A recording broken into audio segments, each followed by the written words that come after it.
안녕하십니까. 경제학 5주차 1교시입니다. 이번 시간에 공부하실 내용은 제6장의 내용입니다. 6장에서 이 공급곡선의 이면에 작용하는 원리를 갖다 보겠습니다. 앞에서 우리가 수요와 공급 모형에서 수요 곡선 우하향하고 공급 곡선이 우상향했죠. 그럼 그 공급 곡선이라고 하는 게 바로 이제 공급자, 즉 생산자, 그 생산자의 입장을 갖다 반영합니다.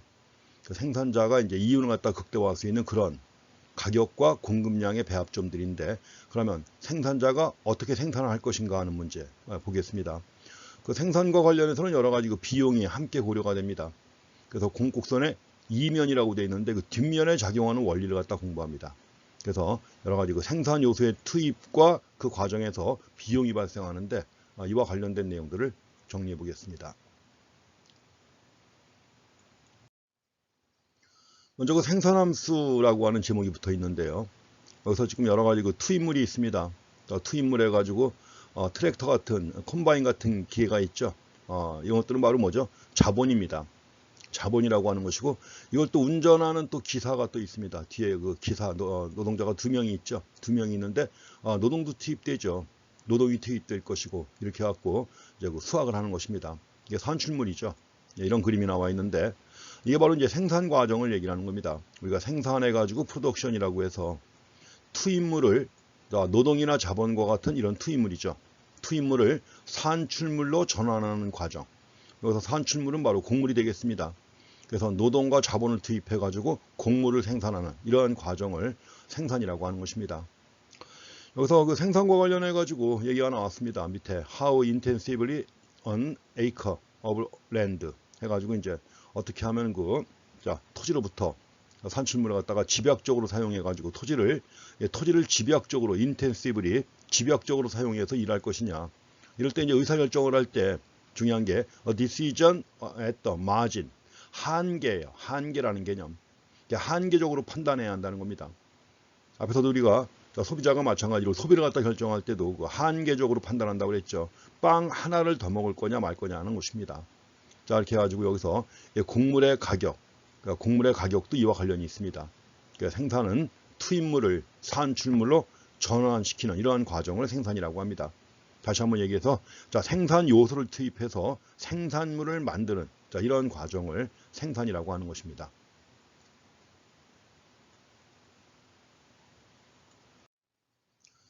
먼저 우리가 보실 내용은 그 생산 함수라고 하는 겁니다. 앞에서 우리가 수요 함수도 있었죠. 수요에 영향을 미치는 여러 가지 요인들하고 수요량 간의 관계를 갖다가 하나 이거 함수 관계로 표시합니다. 펑션입니다.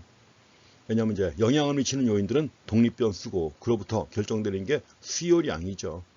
여기서도 마찬가지로 생산 함수라고 할 때는 기업이 사용하는 요소 투입량, 대표적인 것이 노동과 자본이 있습니다. 그래서 여기서 펑션 Q equal 펑션 LK로 표시를 했는데 L은 바로 노동을 얘기하는 거예요. 또 한 가지 K가 있습니다. 자본을 표시를 합니다.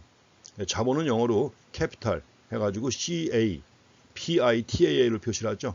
C로 하지만 자본을 표시를 할 때는 대문자 K를 씁니다. 왜냐하면 그 마르크스가 자본을 갖다가 K로 표시했는데 그 이유가 독일어의 앞자가 바로 다스 카피탈 해가지고 K로 시작하기 때문에 그 다음부터 자본은 다 K로 표시를 합니다. 그래서 기업이 투입하는 요소 투입량, 노동량과 자본량이죠. 이걸 통해서 생산하는 산출량 간의 관계를 갖다가 나타내는 것이 바로 생산함수입니다. 그래서 가장 일반적인 형태로 표시를 한다면 Q equal function LK로 표시를 합니다. 그래서 L만큼의 노동과 K만큼의 자본을 투입했을 때 생산량이 Q만큼 나온다는 거죠. 이렇게 해갖고 생산함수를 갖다 나타냅니다. 근데 지금 투입되는 요소에 두 가지가 있습니다. 노동과 자본이 있는데 노동과 자본 두 가지가 있는데 이걸 우리는 크게 두 가지로 구분합니다. 그게 뭐냐면 하나는 고정 투입 요소가 있습니다. 고정 요소. 영어로 fixed input이라고 합니다. 고정 요소. 이건 왜 고정이라고 하느냐 하면 투입량이 고정돼 있어요. 투입량이 고정돼 가지고 변경할 수 없는 겁니다. 앞에서 우리가 봤지만 컴바인 두 대가 있죠. 만약에 컴바인 한 대를 더 늘린다. 쉽지 않죠. 그렇지만 투입량이 딱 고정되어 있다는 거. 그래서 쉽게 변경할 수 없는 이런 요소. 그래서 이런 요소가 바로 고정 요소인데 고정 요소는 단기의 자본이 해당됩니다. 앞에서 컴바인이 바로 자본이라고 했는데 그 단기적으로 볼 때 자본이 바로 고정 요소가 됩니다. 반면에 가변 요소가 있습니다. variable 해서 가변 요소가 있는데 이건 투입량을 변화시킬 수 있다는 겁니다. 기업이 투입량을 아무 때나 변경할 수 있는 이런 요소. 그래서 만약에 노동 같은 경우에도 뭐 지금까지 하루에 근데 8시간 일했다. 8시간 일했지만 만약에 필요하다면 곡물 수요가 증가해가지고 더 빨리 많이 수확해야 한다면 노동 투입량을 늘릴 수가 있죠. 하루에 8시간 일하던 걸 12시간 일하게 한다든가 아니면 급하면 또 교대로 해가지고 사람을 한 명 더 고용해가지고 교대로 일을 한다든가 이런 식으로 해가지고 노동량은 쉽게 변화시킬 수가 있습니다. 기타 이제 원재료, 생산에 투입되는 원재료도 가변 요소가 됩니다. 그래서 자본, 단기적으로 자본은 고정 요소고 노동이나 원재료는 가변 요소 해가지고 투입 요소를 갖다가 둘로 구분합니다. 그래서 여기 펑션 가로 안에 들어가 있는 LK가 바로 투입 요소인데 이 중에서 단기적으로 볼 때 노동은 가변 요소고 자본은 고정 요소가 되겠습니다. 물론 기간이 길게 되면 긴 시간이 주어진다면 자본량도 변화할 수 있죠. 그래서 우리가 생산 이론에서는 단기와 장기라고 하는 기간을 꼭 구분하셔야 됩니다. 단기와 장기. 그래서 단기에는 고정 투입 요소가 있다. 자본과 같이 고정 투입 요소가 있는 것이고 반면에 장기라고 할 때는 뭐요? 자본도 변화시킬 수가 있습니다. 그래서 결국 고정 요소가 있느냐 없느냐를 가지고 단기와 장기를 갖다 구분하는 거예요. 단기는 투입량을 변화시킬 수 없는 고정 투입 요소가 있다 그러면 단기고 반면에 모든 투입 요소가 다 가변적이다 하면 장기가 되겠습니다. 단기와 장기도 여러 가지로 구분되는데 뒤에 가서 또 다른 얘기가 나오겠습니다. 그래서 고정 요소하고 가변 요소 구분해서 확인하시기 바랍니다.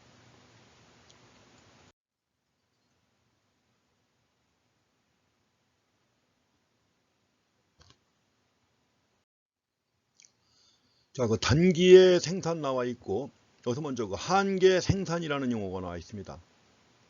한계라는 개념은 이제 익숙하죠. 한계 생산, 마지널 프로덕트 해가지고 MP라고 합니다. 이거는 뭐냐면 어떤 요소, 노동이 이제 단기니까 노동이 가변적이죠. 그래서 어떤 요소, 즉 노동을 한 단위 더 사용합니다. 노동 한 단위를 더 투입했어요. 이럴 때 생산량은 증가하겠죠. 자, 생산량의 증가분입니다. 근데 중요한 건 한 단위 더 사용한 거예요. 어떤 요소 노동을 한 단위 더 사용함으로써 추가로 얻어진 산출량을 한계 생산이라고 합니다. 그래서 여기서 이제 노동의 한계 생산을 얘기를 하는 거죠. 그러니까 노동의 한계 생산이라고 할 땐 MP에다가 꼬리에다가 이제 L자를 갖다 붙입니다. 이렇게 해서 L자 붙여갖고 표시를 하고 만약에 자본의 한계 생산이다 그러면 MPK로 표시를 합니다. 그래서 여기서 노동 한 단위를 더 투입했을 때 그때 증가되는 산출량의 증가분. 그러니까 이걸 이제 식으로 표시를 하면 MP는 델타 Q 나누기 델타 L이 되겠습니다. 델타 Q는 생산량의 증가분, 산출량의 증가분이고 델타 L은 노동 투입량의 증가분이죠. 그런데 한 단위를 더 투입할 때 이럴 때 얻어진 산출량이기 때문에 델타 Q 나누기 델타 L로 표시합니다. 그렇게 또 계산도 하고요. 한계 생산 같은 경우에는 노동자가 더 많이 고용될수록 노동자가 더 많이 고용된다. 그러니까 노동의 투입량을 계속 증가시키는 거예요. 그러니까 노동의 투입량을 한 단위씩 계속 증가시킵니다. 증가시키면 노동의 한계 생산이 물론 이제 한계 생산도 처음에는 증가합니다. 처음에는 증가하지만 시간이 지나면서 체감하기 시작하고 감소하기 시작하다가 계속 감소하게 돼요. 그래서 한계 생산이 처음에는 증가하지만 결국에는 감소하게 되는데 감소하기 시작하면 계속해서 감소합니다. 그래서 중요한 건 한계 생산이 감소할 때 이게 중요한 거예요. 그래서 한계 생산이 감소한다는 거. 자, 모든 생산을 지배하는 생산의 자연법칙이에요. 한계 생산이 감소하는 이런 현상을 한계 생산 체감의 법칙이라고 합니다. 한계 생산 체감의 법칙이라고도 하고 또 일반적으로 대중적으로 얘기할 때는 이걸 수학 체감의 법칙이라고 합니다. 한계 생산 체감의 법칙인데 일반적으로 그냥 대중적으로 얘기할 때는 수학 체감의 법칙이라고 하는 것입니다. 경험적으로 알 수 있는 법칙이에요. 경험 법칙입니다. 이유가 뭐냐? 그냥 그런 겁니다. 어떤 책에 보게 되면 뭐 고정 요소하고 뭐가 비율이 뭐 어때서 뭐 하고 설명 나오는데 다 뻥입니다. 이건 그냥 그런 거예요. 그냥 그런 것이고 우리가 경험적으로 알 수 있는 그런 법칙입니다. 앞에서 우리가 한계용은 체감하잖아요. 한계용이 체감한다. 자, 소비자가 빵을 먹을 때 첫 번째는 맛있잖아요. 근데 점점 맛이 없죠. 빵 하나 가지고는 만족의 증가분이. 왜 그래요? 그냥 그런 거죠. 경험적으로 알 수 있는. 마찬가지로 수학 체감의 법칙도 경험적으로 알 수 있는 그런 법칙입니다. 그래서 한계 생산이 체감한다는 거. 이걸 하나의 수학 체감의 법칙인데 가장 중요한 경제 현상을 지배하는 또는 모든 생산을 지배하는 가장 기본적인 자연 법칙의 하나입니다. 우리가 이런 현상은 좀 많이 볼 수가 있습니다. 그런데 작업장 면적이 좁다. 작업장 면적이 넓지 않은데 처음에는 노동 투입량을 증가시킴에 따라서 생산량, 한계 생산이 증가했단 말이에요. 어느 순간 너무 많은 인원이 들어간 겁니다. 작업장에. 너무 많은 인원이 들어가다 보니까 서로 부딪히고 방해되고 해가지고 생산량의 증가분이 점점 줄어드는 이런 현상이 있죠. 경험한 현상이죠. 이렇게 해갖고 하나 이거 경험 법칙으로서 한계 생산 체감의 법칙을 확인하시기 바랍니다. 하나 이거 경험 법칙으로 파악하시면 됩니다. 한계 생산 체감의 법칙, 또 수학 체감의 법칙이라고 해서 모든 생산을 지배하는 생산의 자연 법칙으로 파악하시면 되겠습니다. 여기서도 지금 그림에 나와 있는 게 그 작업자들이 너무나 많으면 혼잡해진다는 거죠. 일하는 사람들이 많으면 혼잡해진다. 가지고 추가 고용된 근로자 때문에 혼잡하게 돼가지고 오히려 생산량의 증가분은 줄어든다는 거죠. 전 근로자의 한계 생산보다 더 낮아진다는 것입니다. 이것도 경험적으로 알고 있는 거죠. 이런 이유 때문에 생산량의 증가분이 점점 줄어든다는 것입니다.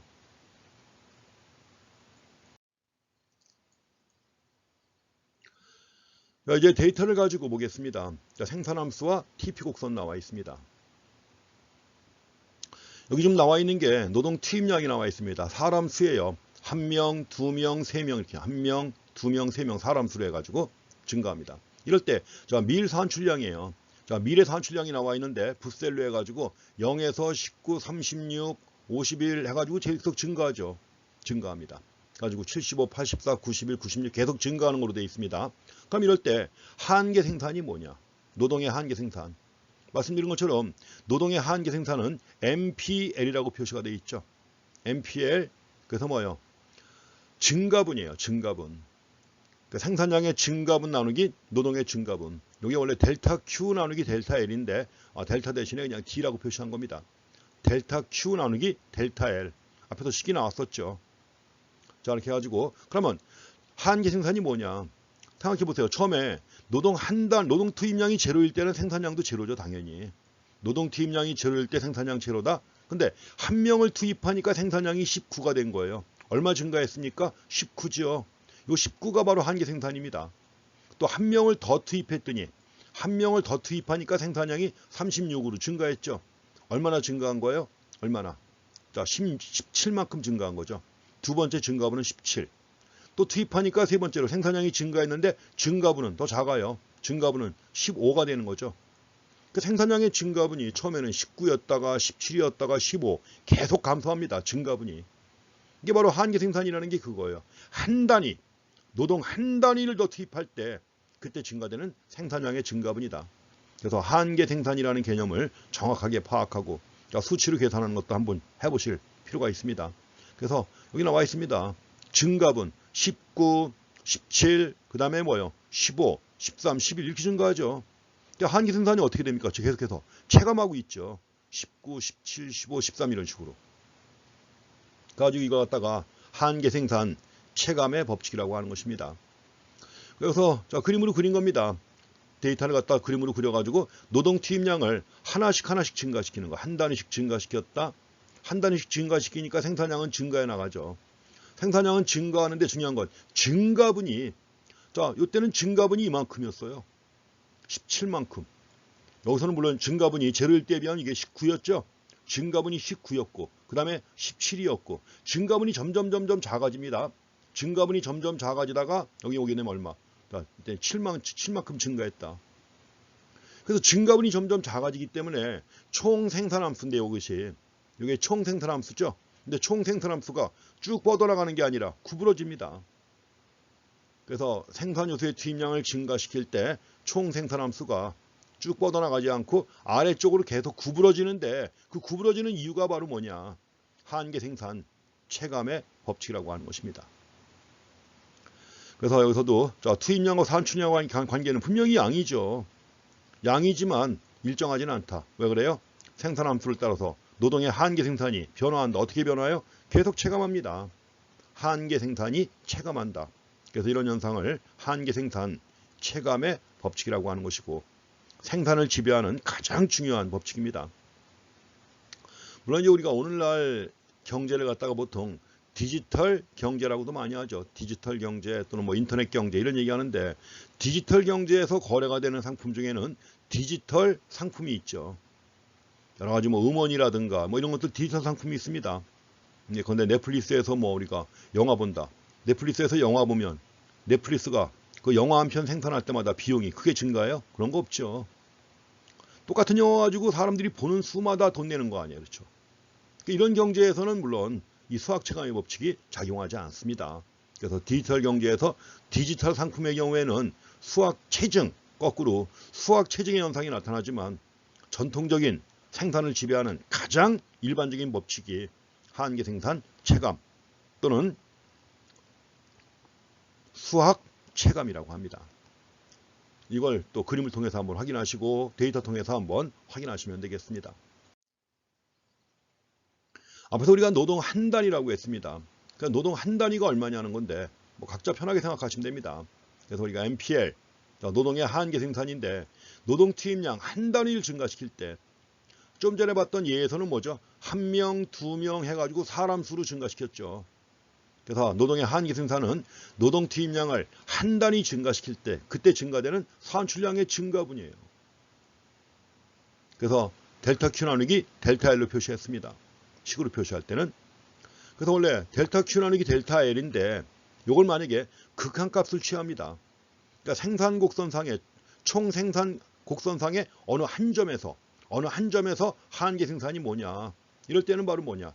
자, 총 생산 함수의 극한값을 취하는 거예요. 여기다가 델타 L을 0에다 접근시킨다. 그러니까 리밋 델타 L 이퀄 0으로 접근시키는 거죠. 이럴 때는 바로 뭐가 되는 거예요? 미분값이 되는 거죠. 그래서 우리가 한계 생산을 수학적으로 계산하게 되면 총 생산 함수의 미분값입니다. 모든 한계 개념은 다 미분 개념이에요. 한계 효용이건 한계 비용, 한계 생산, 한계 수입 여러 가지가 다 적용될 수 있는데 다 미분값입니다. 그래서 토탈을 미분한 것이 총을 미분한 것이 뭐다? 한계, 마지널입니다. 그리고 이게 미분값이기 때문에 총 생산 곡선상의 어느 한 점에서 접선의 기울기죠. 총 생산 곡선의 어느 한 점에서 접선의 기울기가 한계 생산이다 하는 거. 그럼 지금 질문이 노동 한 단위가 얼마냐고 그랬죠. 각자 편하게 생각하시면 된다고 그랬습니다. 근데 노동 1시간 해도 좋고 1명 해도 좋고 작업 팀별로 해가지고 한 팀, 두 팀 해도 좋고 각자 편하게 생각하시면 됩니다. 그래서 이제 여기서 일관성만 유지한다면 어떤 단위를 사용해도 상관없다. 각자 편하게 생각하시면 됩니다. 1명, 2명. 원래 1명, 2명 하는 게 제일 편하죠. 노동 한 단위라고 했을 때. 그렇지만 1명, 2명이라고 하면 계속해서 그렇게 써야 되는 거죠. 일관성을 유지해야 되는 것입니다. 그렇다면 어떤 단위를 사용해도 상관없다는 점도 확인하시기 바랍니다.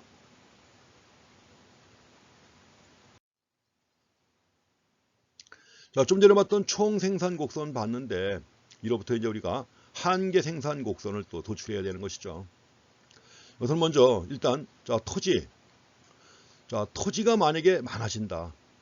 좀 전에 TP가 구부러졌습니다. 이렇게 해서 구부러졌는데 만약에 이 상황에서 토지가 많아진다. 토지는 바로 뭐예요? 고정 투입 요소죠. 고정 투입 요소. 그럼 토지가 더 많이 주어진다고 하면 각 근로자는 전부 다 더 많이 만들 수 있죠. 그럼 여기서 고정 투입 요소가 증가하는 상황, 단기라고 해서 만약에 단기라고 하는 상황에서 만약에 고정 투입 요소가 증가한다. 이럴 때는 어떻게 될 것이냐? 이럴 때는 총 생산 곡선 자체가 우위로 이동하는 거예요. 상방 이동. 우위로 이동한다. 또 국내 교과서에서는 상방 이동한다고 합니다. 상방 이동한다.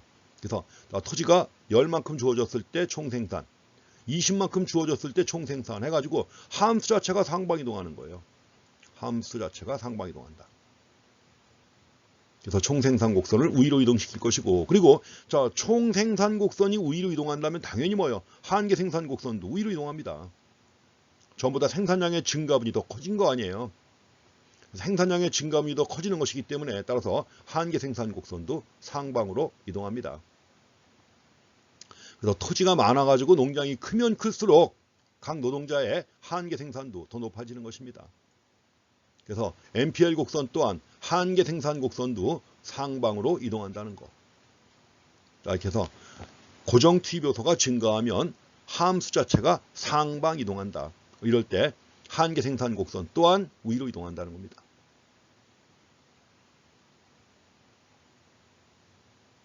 자, 이렇게 해서 이것도 상방으로 이동한다는 거 확인하시기 바랍니다.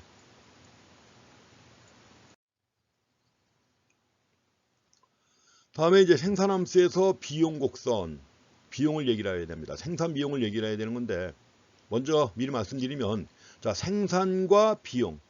자, 생각해 보세요. 생산하는 과정에서 노동을 투입했고, 또 돈을 빌려다가 컴바인 사가지고 자본을 투입했잖아요. 그럼 돈을 빌렸으면 자본 투입을 위해서 돈을 갖다 빌려왔잖아요. 이자가 매월 나가죠. 그럼 비용이 나간단 말이에요. 생산 결과 비용이 발생한다. 노동자에게도 인건비 지급될 것이고, 그 다음에 원료도 사와야죠. 원료비가 들어갈 것이고, 그게 비용이 발생합니다.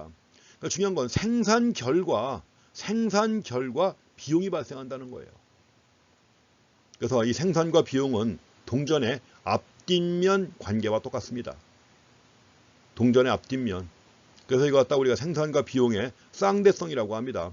원래 쌍대성이라는 용어는 수학에서 쓰는 용어죠. 듀얼리티라고 합니다. 쌍대성, 동전의 앞뒷면. 그래서 우리가 생산함수를 갖다 그려놓고 나서 그 생산함수를 갖다 그린 다음에 그 축을 갖다가 비용을 표시하기 위해서 바꾸잖아요. 그럼 똑같이 겹쳐지는 경우도 있고 그렇습니다. 생산과 비용이 동전의 앞뒷면과 같다 하는 거. 이 얘기 먼저 확인하시기 바랍니다. 생산 결과 비용이 발생한다는 거. 생산과 비용은 자, 쌍대성이 있다는 걸 꼭 확인하시기 바랍니다. 문제 우리가 비용에 대해서 봐야 되는데, 앞에서도 투입 요소를 고정 투입 요소하고 가변 투입 요소로 구분했죠. 마찬가지로 그로부터 생산비도 고정 비용과 가변 비용으로 구분합니다. 고정 비용, 영어로 픽스트 코스트 해가지고 FC라고 하는 약자 씁니다. 또 한 가지 가변 비용이 있겠죠. 베리어블 코스트 해가지고 VC라고 합니다. 고정 비용은 뭐냐? 자, 생산량에 따라 달라지지 않는 비용이에요. 생산량이 얼마든 간에 일정한 비용입니다. 달라지지 않는 비용. 그런데 컴바인을 갖다 구입하기 위해서 예컨대 1억 원을 빌려왔다. 1억 원의 1년 이자가 예컨대 1,000만 원이다. 그럼 생산을 많이 하건 적게 하건 1년 이자 1,000만 원이 달라지나요? 안 달라지죠. 고정되어 있습니다. 그래서 고정 비용은 생산량이 증가하건 감소하건 일정하게 유지가 되는 이런 비용입니다. 그래서 고정 비용은 쉽게 얘기하면 고정 투입 요소의 투입 비용입니다. 생산량과 관계없이 일정하다. 또 이건 생산을 중단해도 뭐예요? 이자는 나가겠죠, 당연히. 생산을 중단해도 고정 비용은 지출됩니다. 그래서 가장 대표적인 고정 비용이 자본의 이자 같은 것들이 고정 비용에 해당합니다. 반면에 가변 비용이 있습니다. 이 variable cost 해가지고 가변 비용은 가변 요소의 투입 비용이에요. 가변 요소의 투입 비용이니까 당연히 생산량이 증가할수록 가변 요소를 많이 투입해야 할 것이고 달라지겠죠. 물론 증가합니다. 그리고 가변 비용은 생산을 중단한다. 나가야 안 나가요? 안 나가죠. 생산을 중단하게 되면 당연히 노동에 대한 인건비도 안 나갈 것이고 원재료도 안 나가겠죠. 반면에 생산량이 증가하면 그에 따라서 가변 비용은 증가하는 비용입니다. 그래서 이제 생산비를 단기니까 그런 거. 단기니까 고정 비용, 가변 비용 구분하는 겁니다. 그러니까 고정 비용은 단기에만 있는 비용이에요. 장기에는 없습니다. 고정 비용은 단기에만 존재하는 비용이다. 자, 고정 비용이 있다 그러면 그게 바로 단기예요. 장기에는 모든 비용이 다 가변 비용입니다. 자, 포춘 쿠키를 만들고 있는데 여기서 고정 비용과 가변 비용이 무엇이냐? 우리가 맨 첫 번째 봤던 그림하고 똑같습니다. 여기서 기계 쓰고 있잖아요, 기계. 여러 가지 포춘 쿠키 만드는 이런 기계 같은 것도 이게 바로 뭐예요? 자본이죠. 자본에 대한 비용이니까 고정 비용일 것이고, 사람이 일을 하잖아요. 인건비. 인건비, 원료비 같은 것들이 있죠. 이런 것들이 말은 뭡니까? 가변 비용이 되겠죠, 당연히. 자, 두 가지 비용을 얘기를 했는데 그 두 가지 비용을 합치면 이것이 바로 총 비용이라고 합니다. 토탈 코스트 해가지고 약자로 TC라고 하는 약자 씁니다. 그래서 어떤 산출량을 생산함에 있어서 고정 비용과 가변 비용을 합친 겁니다. 그래서 TC는 FC 더하기 VC가 되겠습니다. 자, 총 비용 함수를 갖다가 그래프로 그리면, 총 비용 함수를 그래프를 갖다 그리면 원래 총 비용 함수는 자, C equal 펑션 Q가 되는 거죠. 왜냐하면 생산량을 증가시킬 때 생산비가 어떻게 변화할 것이냐 이걸 따지는 겁니다. 그렇기 때문에 산출량이 증가할 때 비용이 어떻게 변화할 것인가 이걸 따지는 거예요. 생산량이 변화하는 겁니다. 그러니까 뭐 기술도 일정하고 예컨대 생산 요소 가격도 일정하다 이런 거죠. 이럴 때 산출량이 증가하는 경우 비용이 어떻게 변화하느냐 이걸 파악하는 것입니다. 산출량이 증가할 때 총 비용 곡선의 기울기가 가파르게 상승합니다. 가파르게 상승해요. 제가 마우스를 좀 바꿨더니 마우스가 자꾸 중간에 멈추는 경우가 많아가지고 바꿨더니 너무 마우스가 잘 움직입니다. 그래서 선이 직선으로 잘 안 그려지고 그 다음에 어떤 표시도 잘 안 되는데 L자 표시가 잘 안 돼 이렇게 그렇습니다. 그래서 그 4주차까지는 마우스가 줄 쫙쫙 그리고 그랬는데 지금 거는 너무 아주 잘 움직여요 볼이. 그래서 이렇게 나오는 때가 있습니다. 가파르게 된다. 기울기가 가파르게 된다. 이가 뭐냐? 그러니까 총비용 곡선이 완만하게 증가하다가 빠르게 증가하는 거예요. 가파르게. 그 이유가 뭐냐? 앞에서 우리가 생산과 비용의 듀얼리티 얘기했죠. 쌍대성. 바로 뭐예요? 수학 체감의 결과입니다. 앞에서는 어떻게 됐습니까? 노동 투입량을 증가시킬 때 생산함수 머리에 떠올려 보세요. 노동 투입량을 증가시킬 때 생산함수. 생산량이 처음엔 빠르게 증가하다가 점점 증가분이 낮아지는 거 아니에요.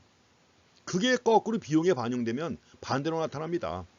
자, 총 비용은 뭐예요? 완만하게 상승하다가 생산량이 늘면 늘수록 빠르게 상승하는 거예요. 가파르게. 바로 뭡니까? 수학 체감이 여기 작용하는 겁니다. 앞에서 봤던 수학 체감의 법칙, diminishing returns라고 하는 수학 체감의 결과입니다. 생산과 비용의 듀얼리티 생각하시면 되겠죠. 총 비용 곡선의 기울기는 가파르게 된다. 그 이유가 바로 수학 체감 때문이다. 자, 데이터 가지고 보겠습니다. 여기도 보면 이제 데이터에 나와 있습니다. 노동 투입량 나와 있습니다. 자, 미일 산출량 나와 있는데 아까 나왔던 예입니다. 0에서 19, 36, 51 똑같죠. 아까는 여기서 이제 생산량의 증가분을 따져가지고 한계 생산을 오른쪽에다 표시했었죠. 한계 생산 알아보기 위해서. 생산량의 증가분 해가지고 19, 17, 여기서 증가한 게 15 이렇게 해갖고 이제 한계 생산 개념을 갖다 봤는데 여기선 비용으로 보셔야 돼요. 자, 비용으로 보시게 되면 지금 고정비용 나와 있습니다. FC. 어때요? 고정비용은 일정해요. 일정합니다. 400달러, 400달러 일정해요. 고정비용은. 왜냐하면 자본의 이자는 생산량이 많건 적건 자본 비용은 일정합니다. 400달러.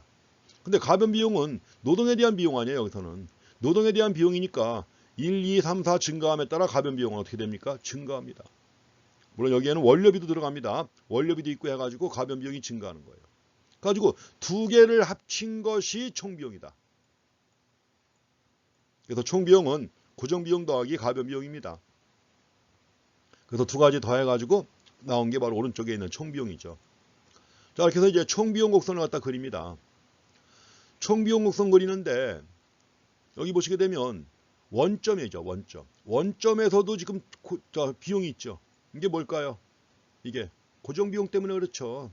단기니까 존재하는 거, 단기. 말씀드린 것처럼 고정비용은 생산을 중단해도 나간다고 그랬죠. 생산을 중단해도 고정비용은 400달러 나가는 거예요. 그래서 이 그래프만 봐도 이것이 단기 총비용 곡선이다 하는 걸 알 수 있어야 됩니다. 왜냐하면 생산량이 0인데도 생산량이 0인데 400만큼의 고정비용이 있단 말이죠. 자, 그래서 총비용 곡선이 이런 식으로 증가합니다. 처음에는 완만하게 증가하다가 가파르게 오른쪽으로 갈수록 이쪽으로 가면 오른쪽에서는 가파르게 증가하죠. 그래서 그 이유가 바로 뭐예요? 수학 체감 때문이라고 그랬죠. 이것이 바로 총비용 토탈 코스트 해가지고 TC입니다. 총비용 함수. 책에서는 지금 요 내용 나오고 나서 그 뒤에 현실경제의 이해라고 해갖고 책에 나와 있습니다. 현실경제의 이해 해가지고 환상 속의 연인원. 우리가 연인원이라는 거 다 아시죠? 연인원. 그동안 동원된 총인원 얘기합니다. 이것이 바로 이제 수학 체감의 법칙에 대한 사례로 제시가 되어 있는 거예요. 그래서 우리 교과서 보게 되면 중간중간에 그 현실경제와 매칭을 하기 위해서 그 현실경제 사례를 제시하고 있는데 꼭 읽어보시기 바랍니다. 그래야 내용 이해가 좀 더 쉬워요. 그다음 여기서 중요한 게 생산을 지배하는 가장 중요한 법칙 수학체감이에요. 수학체감의 법칙에 대한 사례가 제시가 되어 있습니다. 원래 수학체감의 법칙을 제일 먼저 인식한 게 누구냐 하면 18세기에 영국의 경제학자인 토머스 멜서스입니다. 멜서스는 애덤 스미스 바로 뒤에 이어서 나온 학자예요. 그래서 애덤 스미스 뒤를 이어가지고 나왔으면서 같은 시대에 활동한 두 명의 학자가 멜더스하고 리카도입니다. 멜더스는 다 아시죠? 인구론이라고 하는 유명한 책이 있잖아요. 인구론이라고 하는 유명한 책을 쓴 학자가 멜더스입니다. 그 멜더스예요. 경제학자이자 그 당시에 뭐 경제학자이자 철학자이자 다 그랬었죠. 정치학자이자. 또 한 명의 유명한 학자가 누구예요? 리카도입니다. 비교 우위론이라든가 오히려 업적으로 본다면 애덤 스미스보다 업적이 훨씬 더 많은 이런 학자입니다. 그래서 리카도하고 멜더스에 의해서 고전학파 경제학자들이에요. 그래서 고전학파 경제학자들에 의해서 수학 체감이 처음 인식이 됐습니다. 근데 이제 여기에 대한 대표적인 예를 통해서 책을 낸 학자가 프레데릭 브룩스라는 학자예요. 그래서 환상 속의 연인원이라고 되어 있는데 바로 뭐예요? 맨 먼스라고 하는 겁니다. 맨 먼스. 뭐 똑같은 사람이 일했어도 뭐 한 달에 10명이 일했다. 한 달에 10명이 일했다. 그럼 한 달씩 따져본다고 하면 1년이면 연인원이 몇 명이에요? 연인원이 120명 되는 거죠. 이런 식으로 해가지고 연인원 개념을 통해서 수학체감의 법칙의 사례를 제시하고 있는데 내용 꼭 한번 읽어보시기 바랍니다. 그리고 이제 그 같은 부분에 복습이 나와요.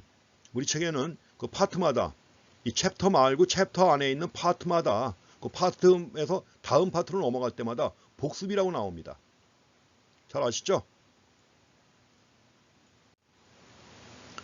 꼭 알고 지나가야 할 핵심적인 내용들을 갖다가 정리해 놓은 것입니다.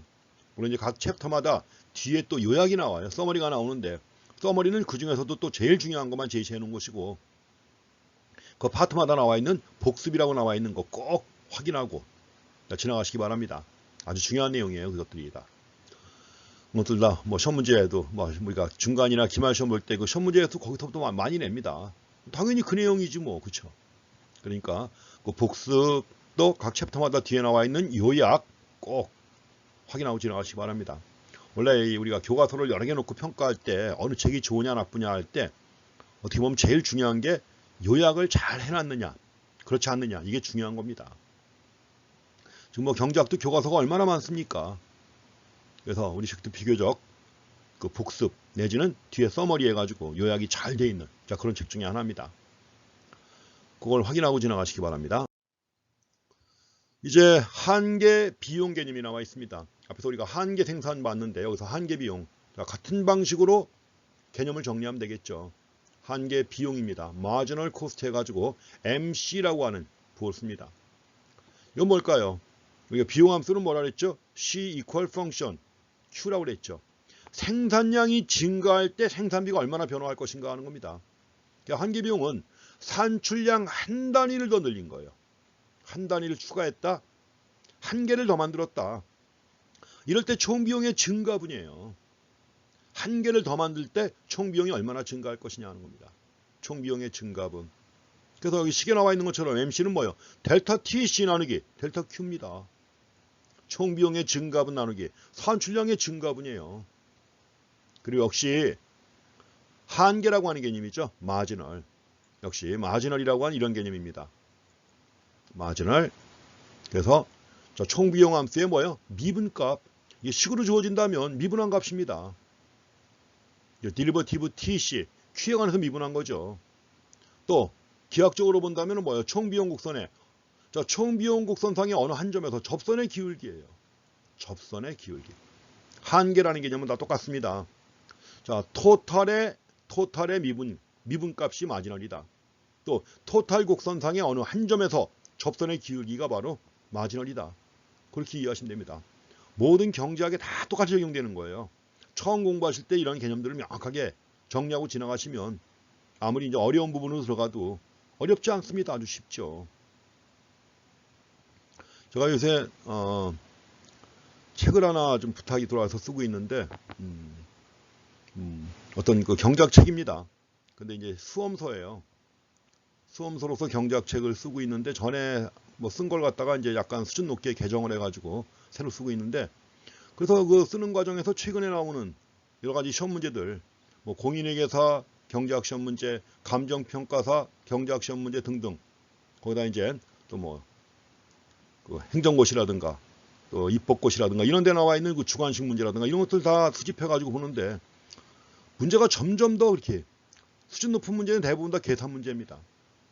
계산 문제인데 계산 문제라고 해서 되게 어려우냐? 사실은 어려운 문제예요. 어려운 문제고 풀기 어려운 문제인데 뭐냐? 여러 가지 그 경제학에 대한 개념만 명확하게 잡혀 있고 하면은 풀 수 있는 문제들입니다. 쉽게 풀 수 있는 문제들. 그게 지금 한계하고 토탈 뭐 이런 것들. 그러니까 총비용 함수가 주어진다. 그럼 미분해가지고 한계 비용 구하고 또 다른 거 구한 다음에 뭐예요? 실문에 답하는 이런 문제들이에요. 그러니까 이런 것들을 자유자재로 여러분들도 할 수 있어야 됩니다. 그래서 항상 다시 한번 얘기하지만 토탈의 미분값이 마지널이다.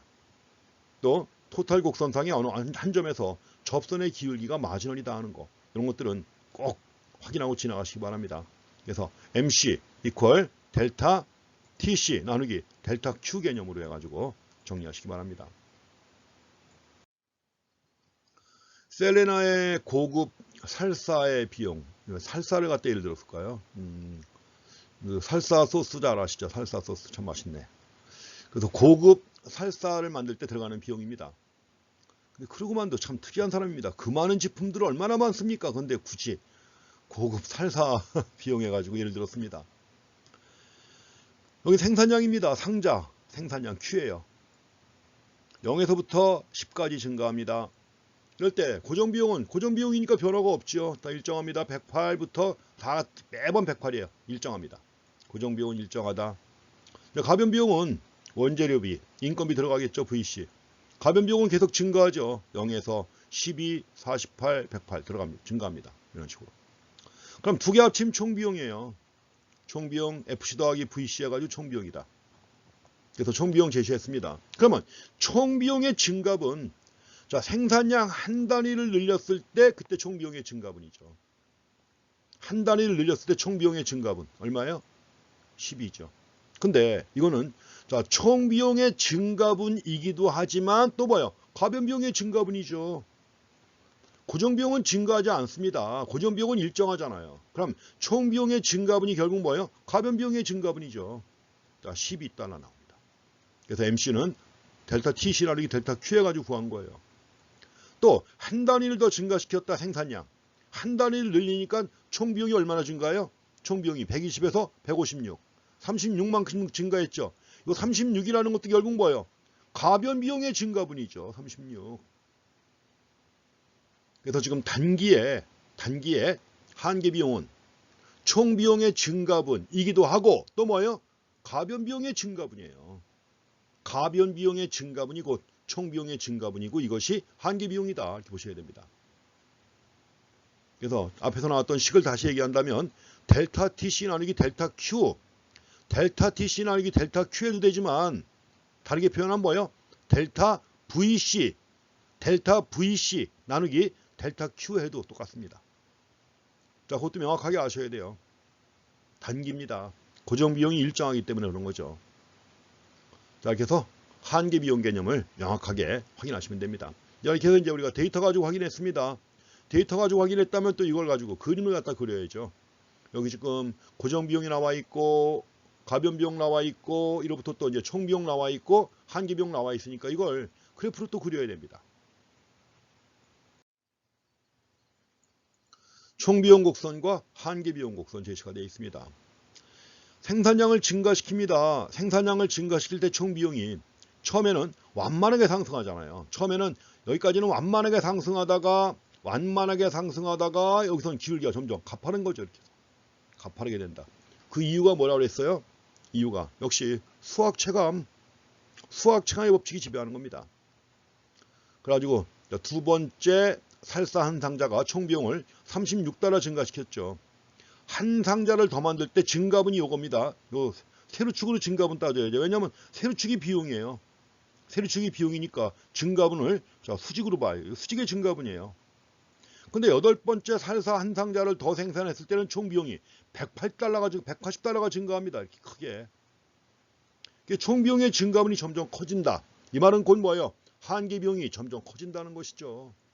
한계 비용이 점점 커진다. 그래서 우리가 생산량을 증가시킴에 따라 한계 비용은 점점 커진다. 한계 비용이 증가한다는 거죠. 한계 비용이 증가한다. 이걸 뭐라고 하느냐? 한계 비용 체증의 법칙이라고 합니다.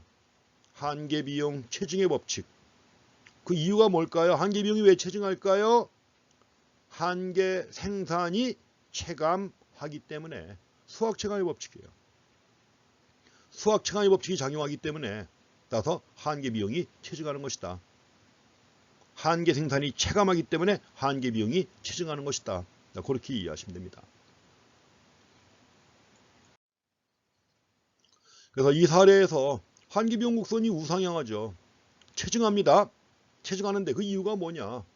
수학 체감 때문입니다. 산출량이 증가함에 따라 가변 요소의 한계 생산이 체감하잖아요. 감소. 한계 생산 체감. 이 말은 곧 달리 해석하면 그런 겁니다.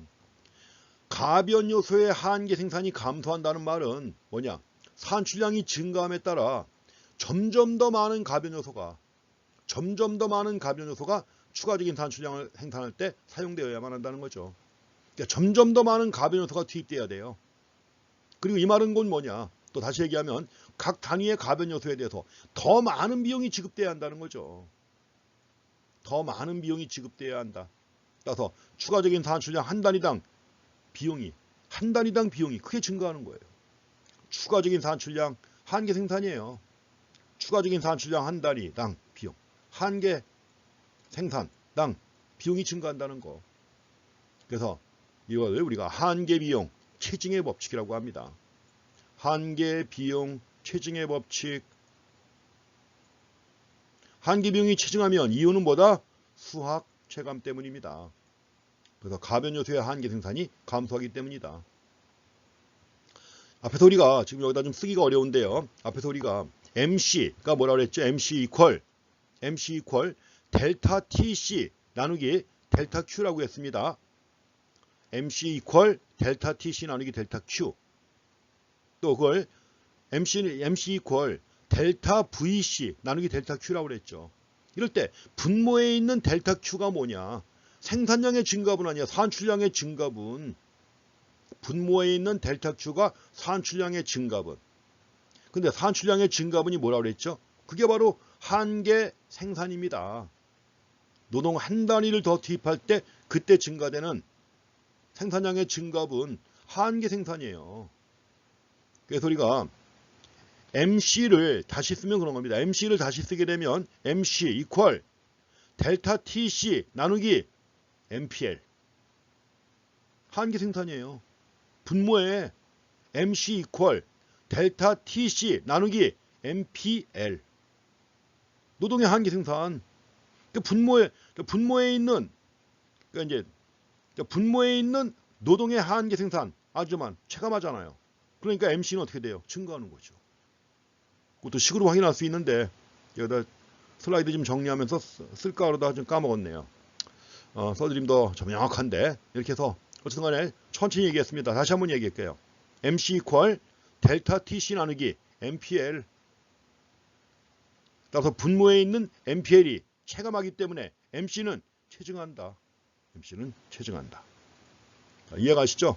그 관계 잘 정리해 주시기 바랍니다. 아주 중요한 관계입니다.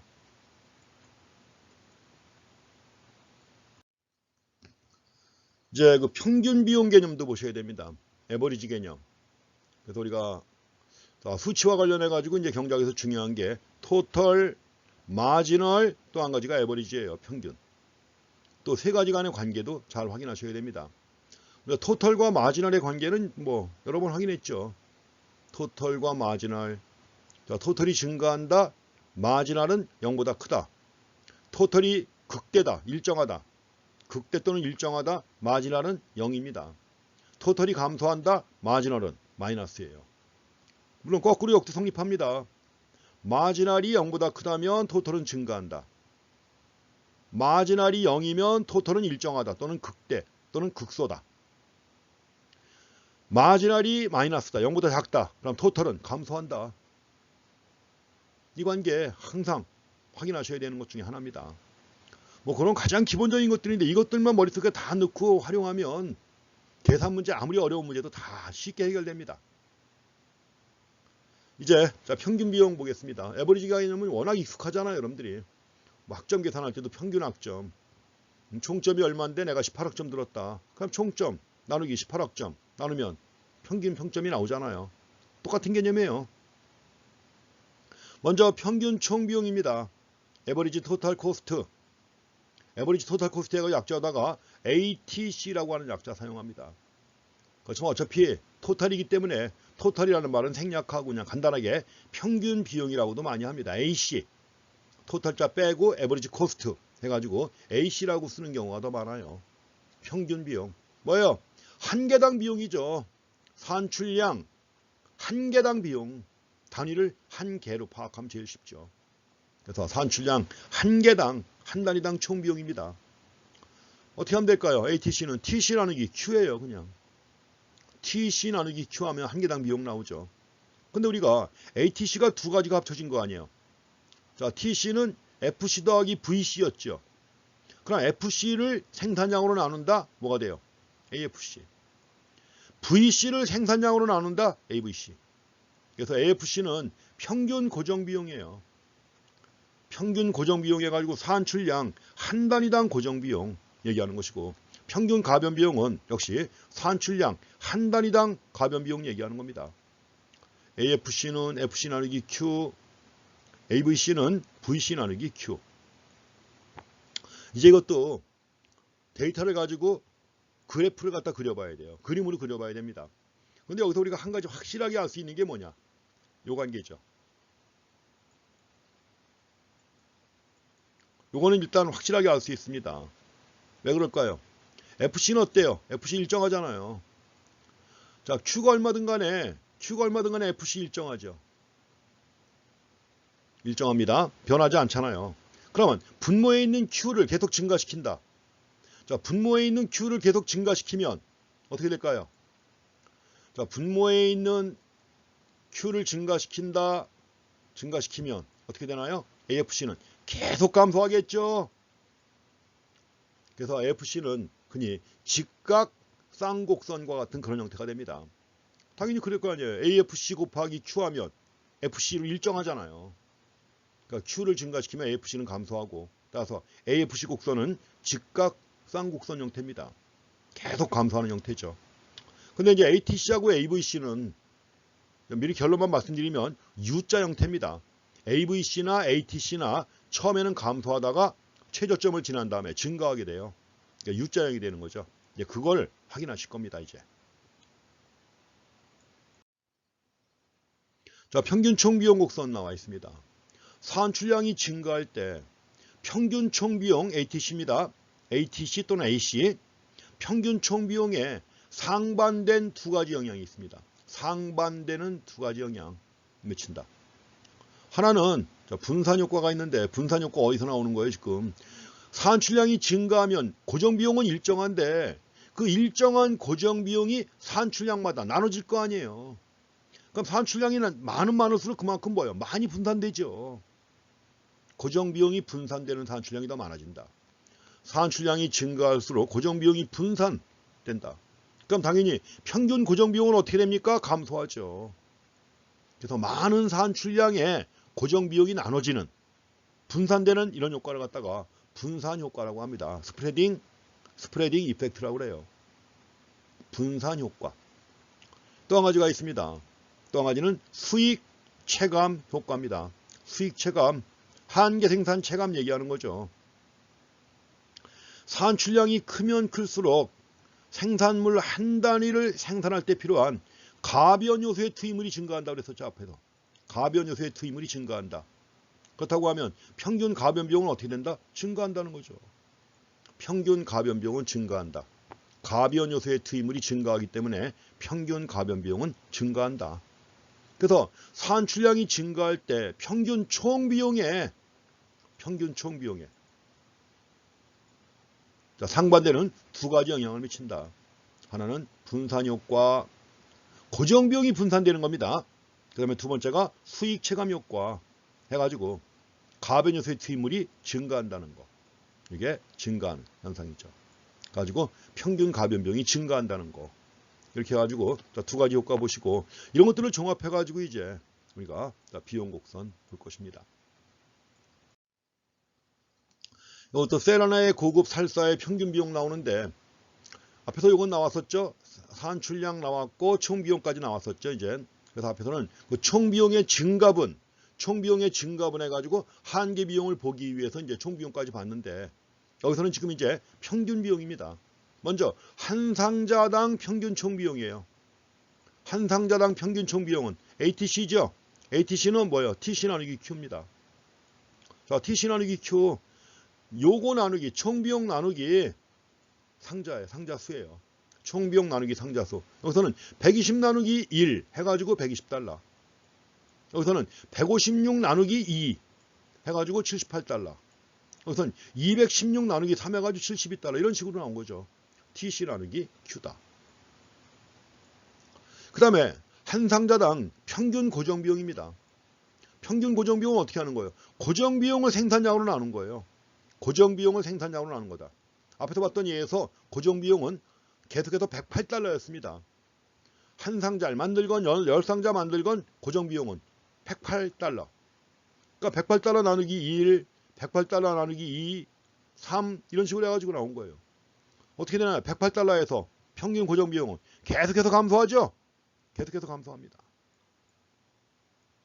근데 한 상자당 평균 가변 비용은 어떤가요? VC 나누기 Q. VC 나누기 Q. AVC입니다. 어떻게 되나요? 여기 지금 VC는 따로 안 나와 있습니다. 12달러, 24달러, 36달러, 48달러. AVC는 계속 증가하죠. 그렇죠? 60달러, 72달러, 84달러 계속 증가합니다. 그래서 AVC는 증가한다. 이거죠. 여기서 평균 고정 비용이 감소하는 게 앞에서 봤던 뭐예요? 분산 효과. 분산 효과고, 그 다음에 이거는 뭐예요? 수익 체감 효과죠. 두 가지입니다. 분산 효과와 수익 체감 효과가 요 데이터 안에 다 포함되어 있습니다. 그럼 이걸 가지고 그래프를 갖다 그립니다.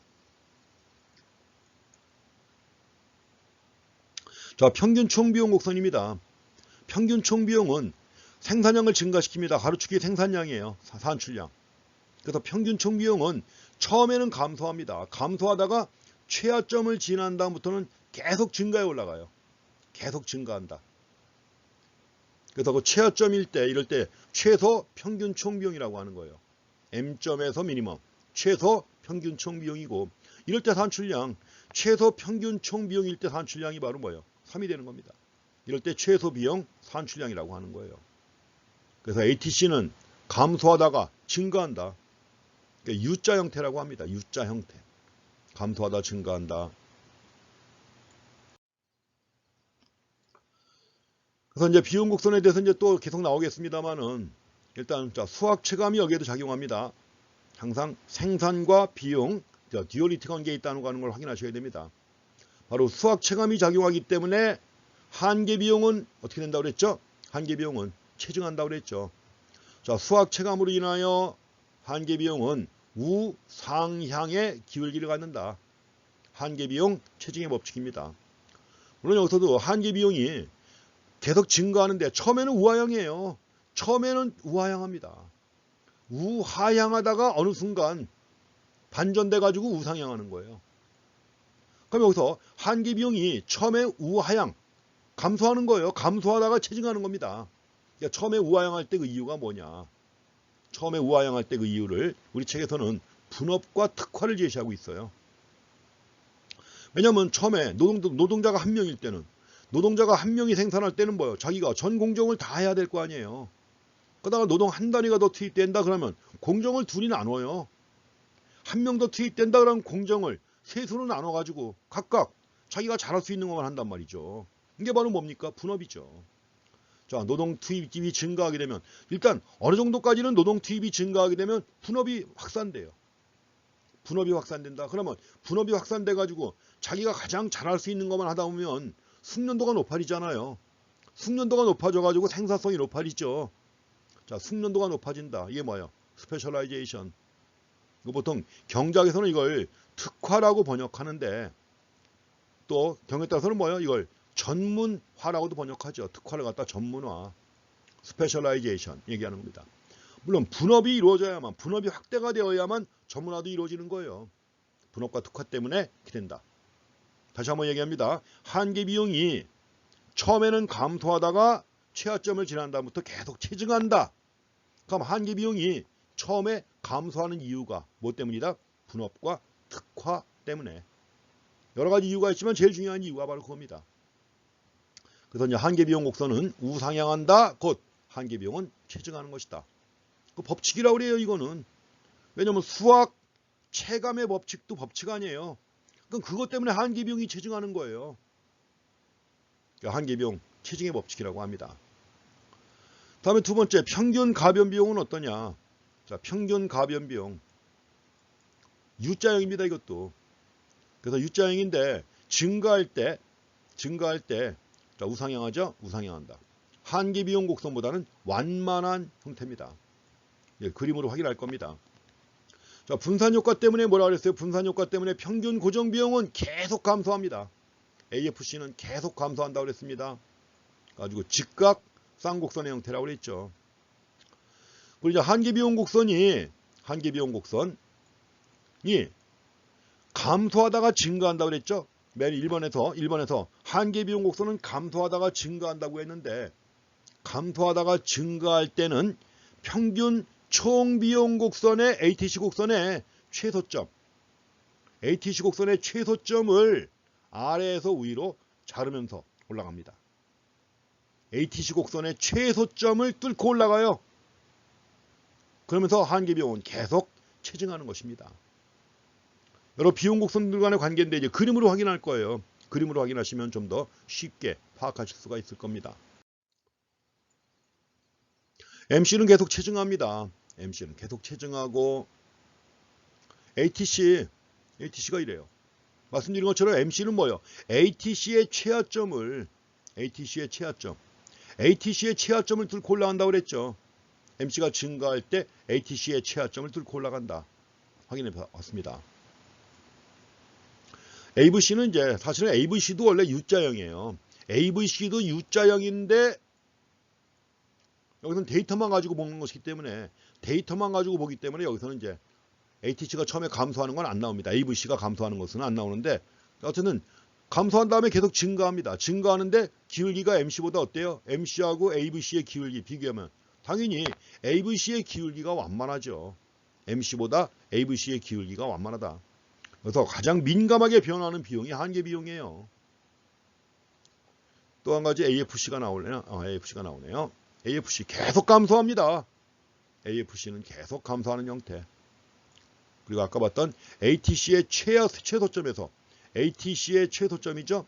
ATC의 최소점에서 바로 최소 비용 산출량이라고 하는 것입니다. 평균 비용이 최소일 때, 평균 총 비용이 최소일 때 최소 비용 산출량이라고 하는 겁니다. 자, 이제 중요한 관계를 하나 또 봐야 됩니다. 여기서 지금 ATC와 MC 곡선의 관계라고 제목이 붙어 있죠. 근데 여기에 이제 일반화시키면 에버리지와 마지널의 관계예요. 굉장히 중요한 관계입니다. 에버리지와 마지널의 관계. 앞에서 우리가 일단 토털과 마지널의 관계는 얘기했습니다. 여기서는 에버리지와 마지널 간의 관계입니다. 자, 지금 ATC가 U자형으로 ATC가 U자 형태로 감소하다가 최하점을 지난 다음에 ATC가 계속 증가합니다. MC도 물론 처음에 감소하다가 증가해요. 근데 그걸 생략한 겁니다. 감소하다 증가하는데 증가하면서 어디를 뚫고? 여기를 뚫고 올라가요. 여기를 뚫고 해서 계속 올라갑니다. MC가. 한계 비용이 체증하는 거죠. 최하점을 지난다부터 한계 비용이 계속해서 체증한다. 이런 관계입니다. 근데 여기서 우리가 확인할 게 있습니다. 뭐냐면 ATC가 감소할 때, 자 왼쪽 부분이죠. 이걸 중심으로 해가지고 보게 되면 왼쪽 부분입니다. 왼쪽 부분에서 ATC가 감소할 때는 ATC가 MC보다 위에 있어요. 이게 위에 있습니다. ATC가 MC보다 위에 있다. 그리고 자 지금 ATC가 일정할 때, 원래 최소점일 때 일정하다고 하는 거죠. 최소점일 때 일정하다고 합니다. 여기 최소점이죠. 일정하다. ATC가 일정할 때는 ATC하고 MC하고 어때요? 같죠? 같습니다. ATC가 최소일 때 또는 ATC가 일정할 때, 이럴 때는 ATC하고 MC가 같다. 그 다음 오른쪽에서 ATC가 증가합니다. ATC가 증가할 때 보니까 ATC보다 MC가 더 위에 있죠. 높아요. 이 관계입니다. 또 이건 거꾸로 얘기해도 됩니다. 뭐냐면 여기서처럼 MC가 ATC보다 클 때 ATC는 증가한다. 그 다음에 MC와 ATC가 같을 때 ATC는 최저다. 그 다음에 왼쪽에서 ATC가 MC보다 클 때, 이럴 때 ATC는 감소한다. 이렇게 얘기해도 돼요. 역도 성립되는 거예요. 에버리지와 마지널이라고 하는 개념 간의 관계입니다. 이게 모든 에버리지와 마지널 간의 관계에 다 적용되는 거예요. 에버리지와 마지널. 이렇게 해갖고 이 관계도 꼭 확인하고 지나가시기 바랍니다. 한계 비용이 평균 총 비용보다 낮으면 평균 총 비용은 하락한다. 말씀드렸죠? 두 번이나. 한계 비용이 평균 총 비용보다 높으면 평균 총 비용은 상승한다. 그 다음에 M점에서 M점은 안 나왔네요. 자, 이제 현실적인 비용 곡선. 앞에서 봤던 그림은 데이터 가지고 그린 것이기 때문에 약간은 좀 딱딱한 면이 있는데, 여기 현실적인 비용 곡선. ATC U자형이라고 그랬죠. AVC도 U자형이에요. 감소하다 증가합니다. 근데 이럴 때 ATC의 최하점이 AVC의 최하점보다 오른쪽에 있습니다. AVC의 최저점보다 ATC의 최저점이 오른쪽에 있다는 것도 주의하셔야 돼요. 이제 우리가 그래프를 갖다 그리는 방법 가지고 딱 그려보면 쉽게 알 수가 있는데, 제가 흑판에 하나하나 선 그려가면서 자, 토탈에서 에버리지 도출하고 하는 거 과정만 보시면 쉽게 눈에 들어오는 건데, 지금은 그걸 할 수 없어서 그냥 그려진 그림만 가지고 확인하시기 바랍니다. 다시 한번 얘기합니다. ATC의 최저점이 AVC의 최저점보다 오른쪽에 있다는 겁니다. MC 곡선입니다. MC가 감소하다 증가하죠. 감소하다 증가하는데 MC가 증가할 때 어디를 뚫고 올라간다? AVC의 최저점도 뚫고 나서 ATC의 최저점을 갖다 뚫고 아래에서 위로 올라갑니다. 뚫고. 그래서 AVC의 최저점과 ATC의 최저점을 아래에서 위로 뚫고 올라가요. 이게 현실적인 비용 곡선입니다.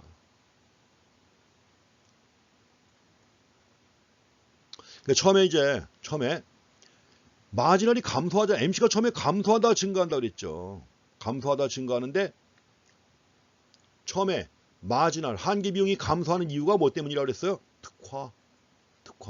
분업과 그에 따른 특화로 인해서 한계 비용이 처음에는 낮아집니다.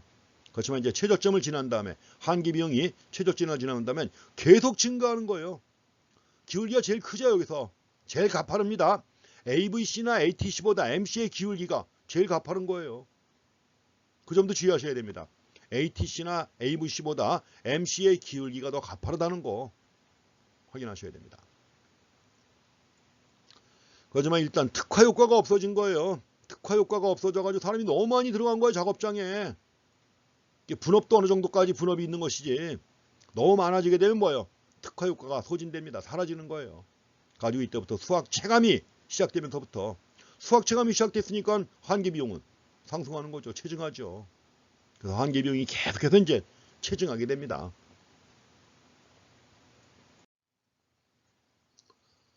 이코노믹스 인 액션 나와 있습니다. 이것도 이제 사례로 제시가 된 거죠. 자, 사례로 제시해가지고 이 내용도 자, 현실 경제학이다 해갖고 책에 나와 있습니다. 내용 한번 읽어보세요. 근데 밤에는 전력 생산 비용이 적게 든다. 전력 생산 비용이 밤에는 적게 든다. 왜 그래요? 밤에는 가장 효율적인 발전소만 작동되기 때문이다 하는 겁니다. 그래서 최근에 이제 스마트 그리드 기술 이런 것들이 개발돼 가지고 소비자들이 실시간으로 전력 생산의 한계 비용을 알 수 있게 된 겁니다. 그래서 만약에 밤에는 전력 생산 비용이 덜 들기 때문에 밤에 전력을 사용하면 싼 값에 쓸 수가 있다는 겁니다. 달라요 그게. 그래서 근데 밤에 식기세척기 같은 거 이런 거 사용하게 되면 전기 비용을 절약할 수 있다.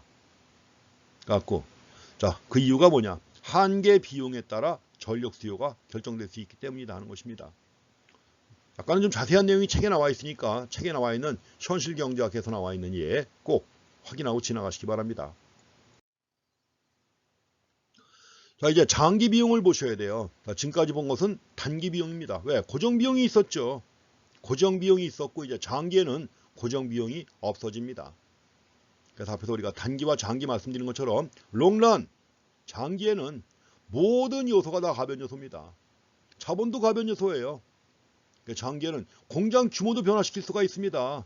자본 투입량을 증가시켜 가지고 공장 규모도 변화시킬 수 있어요. 그러니까 당연히 고정 비용도 변화할 수 있죠. 그래서 기업은 이제 예상 생산량 수준을 갖다가 따진 다음에 그 예상 생산량 수준에 맞춰 가지고 장기에 고정 비용은 선택해야 되는 거죠. 장기에 고정 비용도 선택을 해야 돼요. 기계를 몇 대나 설치할 것인지 생산 규모를 어떻게 할 것인지 이것까지도 장기에는 선택을 해야 되는 것입니다. 자, 고정 비용 선택하기 이렇게 나와 있습니다.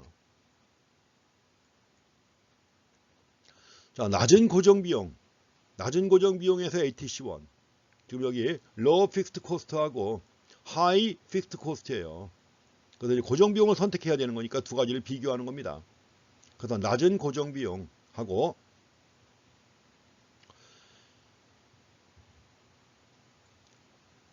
높은 고정 비용이 있습니다. 낮은 고정 비용과 높은 고정 비용 두 개가 있어요. 근데 두 개가 서로 교차하네요. 이렇게 해서 교차한다.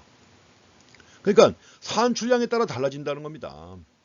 산출량이 적을 때는 여기까지. 산출량이 적을 때 있죠. 산출량이 적을 때는 뭐예요? 오히려 낮은 고정 비용을 선택하는 게 더 바람직하다는 얘기죠. 반면에 산출량이 높은 고정 비용. 그래서 이제 한 상자당 비용입니다. 그렇기 때문에 산출량이 적을 때 이럴 때는 낮은 고정 비용을 선택하고 산출량이 많을 때는 뭐예요? 높은 고정 비용을 선택하면 전체적으로 유리하다는 것입니다. 산출량 수준에 따라 요걸 중심으로 해가지고 산출량 수준에 따라 주어진 산출량 수준에서 높은 고정 비용과 낮은 고정 비용 사이에 상충관계가 존재한다는 겁니다. 그래서 이걸 고려해 가지고 고정 비용을 선택하는 겁니다.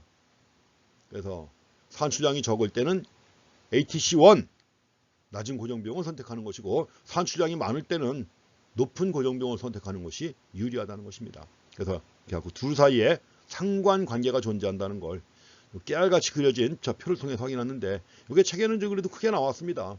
근데 뭐 개념만 이해하셨으면 됩니다. 일단 고정 비용은 선택을 해야 돼요. 어느 정도 수준에서.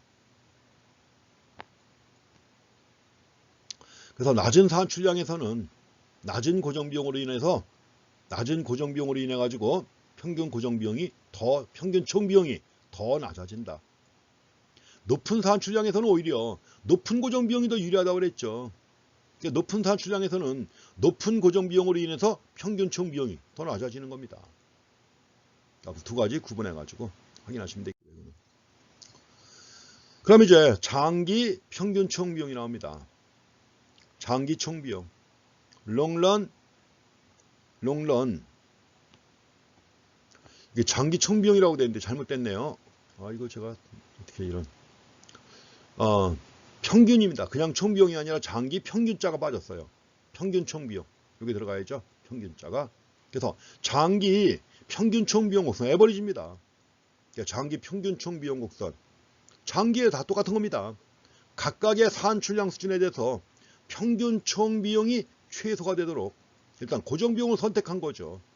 좀 전에 봤던 예처럼 평균 총비용이 최소가 되도록 고정비용을 선택해서 얻어지는 산출량과 평균 총비용의 관계. 이걸 나타내는 것이 장기 평균 총비용 곡선입니다. 근데 원래 장기라고 하는 게 여러 개의 단기가 이어진 거 아니에요. 여러 개의 단기가 이어진 것이기 때문에 따라서 장기 평균 비용 곡선은 평균 총비용 곡선은 단기 비용 곡선의 중첩 관계나 마찬가지예요. 여러 개의 단기 총비용 곡선이 중첩돼 가지고 뺑 둘러싸는 이런 형태의 장기 평균 총비용 곡선이 나오는 것입니다. 그래서 기업은 이제 각각의 산출량 수준에 대해서 가장 저렴한 공장 규모를 선택한다고 가정하는 건데 좀 전에 봤잖아요. 그렇죠? 여기서도 위에서 각각의 산출량 수준에서 평균 총비용이 최소가 되도록 고정비용을 선택한다고 그랬잖아요. 그렇죠? 가지고 이제 기업은 각각의 산출량 수준에 대해서 가장 저렴한 공장 규모 이걸 선택한다고 가정해 가지고 장기 총비용 곡선 보겠습니다. 자, 이제 단기와 장기인데 말씀드린 것처럼 장기는 여러 개의 단기가 연결된 거라고 그랬죠. 여러 개의 단기가 연결됐다. 그러니까 여기 먼저 ATC3가 나옵니다. ATC3 하나의 단기 평균 총비용이에요. 또 하나의 단기 평균 총비용이 있습니다. ATC6. 자, 또 하나의 단기 평균 총비용 ATC9이 있습니다. 이렇다고 했을 때 그럼 장기는 뭐냐? 장기는 지금 여기 이제 일단 3개만 있는 거 아니에요. 3개만 주어졌지만 무수히 많아요. 무수히 많은 단기가 중첩된 게 장기니까. 그래서 장기의 평균 총비용 곡선은 이걸 뺑 둘러싸는 선입니다. 뺑 둘러싸는 선. 그래갖고 이걸 롱런 에버리지 토탈 코스트예요. 장기 평균 총비용 곡선입니다. 롱런 에버리지 토탈 코스트예요. 이렇게 해가지고 이거 흔히 원래 이걸 포락선이라고 불러요. 장기 총비용 곡선은 단기 총비용 곡선의 포락선이다. 평균 총비용 곡선이죠. 다시 한번 얘기합니다. 장기 평균 총비용 곡선 LRATC는 단기 평균 총비용 곡선 ATC들의 뭐다? 포락선. 뺑 둘러싸는 선이라는 얘기입니다. 뺑 둘러싸는 선인데 장기 평균 총비용 곡선도 결국 뭐예요? U자 형태죠. 자, 처음에는 감소합니다. 장기 평균 총비용이 감소하죠. 흔히 장기 평균 총비용이 감소할 때 이럴 때 규모에 대한 수익 체증이라고 합니다. 규모에 대한 수익 체증 해가지고 여기선 여기까지 해놨네요. 여기까지. 규모에 대한 수익 체증이다. 왜냐면 여기 요 사이에 지금 일정하잖아요. 그렇죠? 요 사이에 지금 일정하죠. LRATC가 요 사이에서 이제 일정합니다. 이렇게 해가지고 일정하게 이렇게 뭐 큰 변화가 없이 주어져 있습니다. 그래서 이걸 구분하는 거예요. 어쨌든 간에 LRATC가 감소할 때는 규모에 대한 수익 체증이고 다음에 LRATC가 일정합니다. 여기 요 사이에서 일정하죠. LRATC가 일정하죠. 이럴 때 규모에 대한 수익이 일정하다는 말보다는 불변이라고 합니다. 규모에 대한 수익 불변 또는 규모에 대한 수익 일정 이렇게 얘기를 합니다. 규모에 대한 수익 불변 또는 규모에 대한 수익 일정이라고 그래요. 그 다음에 여기서는 LRATC가 증가합니다. 증가하죠. 이렇게 해서. ATC가 증가한다 이럴 때는 규모에 대한 수익 체감이라고 하는 겁니다. 규모에 대한 수익 체감. 이거 굉장히 중요한 개념이에요. 자, 규모에 대한 수익 개념. 자, 3가지. 규모에 대한 수익, 불변, 체증, 체감 3가지가 있고 특히 여기서 자, 규모에 대한 수익이 체증할 때 규모의 경제가 있다고 그래요. 규모에 대한 수익이 체감할 때 규모의 불경제가 있다고 해가지고 여러 가지 경제, 경영현상이나 이런 걸 분석할 때 굉장히 많이 쓰는 개념이에요. 규모의 경제. 그래서 지금 이것이 규모에 대한 수익 개념과 관련이 있습니다. 자, 세 가지가 있습니다. 규모에 대한 수익 체증. 산출량이 증가함에 따라 장기 평균 총비용이 어떻게 되는 거예요? 하락할 때입니다. 그래서 increasing returns to scale 해가지고 IRS라고 하는 약자 써요. 규모에 대한 수익 체증. 다음에 규모에 대한 수익 체감이 있었죠. 맨 오른쪽에 산출량이 증가함에 따라 장기 평균 총비용이 상승할 때예요. 이럴 때는 decreasing returns to scale 해가지고 규모에 대한 수익 체감이라고 합니다. 수익 체감. 그 다음에 규모에 대한 수익 불변도 있죠. 불변 constant returns to scale 해가지고 CRS라고 합니다. 산출량이 증가함에 따라 장기 평균 총비용이 불변일 때 쓰는 말이에요. 그리고 이럴 때 흔히 규모에 대한 수익 체증일 때 이럴 때 규모의 경제가 있다고 합니다. 규모의 경제가 있다 이런 말 흔히 쓰는 말이고, 규모에 대한 수익이 체감할 때는 반대로 규모의 불경제가 있다고 그래요. 디스이코노미. 규모의 불경제가 있다. 이렇게 갖고 이 개념도 아주 핵심적인 개념 중에 하나입니다. 자, 폭설의 경제학 해가지고 시카고보다는 워싱턴에서 폭설이 왔을 때 더 혼란이 크다. 워싱턴에서는 폭설 어쩌다가 와요. 시카고에서는 늘 옵니다. 그러다 보니까 시카고의 경우에는 뭐예요? 제설 장비가 잘 갖춰져 있죠. 필요한 만큼. 그래서 시카고는 제설 장비의 고정 비용을 더 높이는 것이, 왜냐면 눈이 자주 와가지고, 그러니까 당연히 제설 장비의 고정 비용을 높여가지고 더 효율적으로 운영할 수 있다는 거죠. 그래서 폭설의 경제학이라고 해서 나와 있는데, 책에 나와 있는 사례 한 번 더 확인하시기 바랍니다. 자, 이렇게 해서 6장에 나와 있는 생산과 비용 간의 관계를 갖다 종합적으로 정리해 봤습니다. 가장 기본적으로 자세히 예까지 보면 더 나오겠지만 이 정도면 가장 기본적인 개념을 충분히 이해한 것입니다. 그래서 책 뒤에 나와 있는 요약 잘 한번 확인해 보시고 내용 잘 한번 정리해 보시기 바랍니다. 이제 2교시에서는 지금 본 내용 요걸 바탕으로 해가지고 완전 경쟁 시장에 있는 기업이 어떻게 생산량을 정해야만 이윤을 극대화할 것인가, 이런 내용들을 가지고 7장에 나오는 내용들 공부하시겠습니다. 자, 수고했습니다.